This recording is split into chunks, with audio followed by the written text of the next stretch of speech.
ഹരി ഓം. നാരായണീയം ദശകം 69 ശ്ലോകം 9. മോദസീം നിഭുവനം വിലാപ്യ വിഹൃതിം സമാപ്യ ച തദോ വിഭോ കേളി സംവൃതിത നിർമ്മലാംഗ നവകർമ്മലേശ സുഭഗാത്മനാം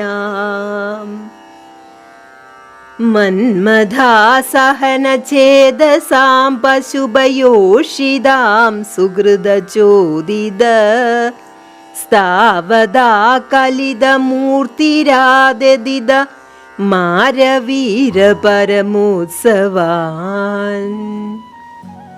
സർവവ്യാപിയായ അലയോ ഭഗവാനെ, അങ്ങ് ഈ ഭുവനത്തെ മുഴുവൻ പരമാഹ്ലാദത്തിൽ ലയിപ്പിക്കുകയും പിന്നീട് അങ്ങയുടെ തന്നെ പ്രേരണയാൽ രാസക്രീഡ അവസാനിപ്പിക്കുകയും ചെയ്തുവല്ലോ.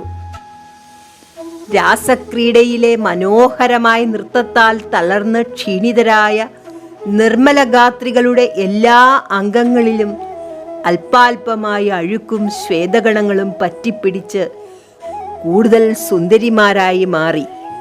മന്മഥന്റെ ചാപമേറ്റ് അസഹ്യമായ ചേതസ്സോടുകൂടിയ ഗോപാംഗനമാരുടെ സുഹൃതത്തിന്റെ പ്രേരണയാൽ ഭഗവാൻ എത്ര ഗോപിമാരുണ്ടോ അത്രയും സ്വരൂപം കൈക്കൊണ്ട് ഓരോരുത്തരെയും ആനന്ദിപ്പിച്ചു.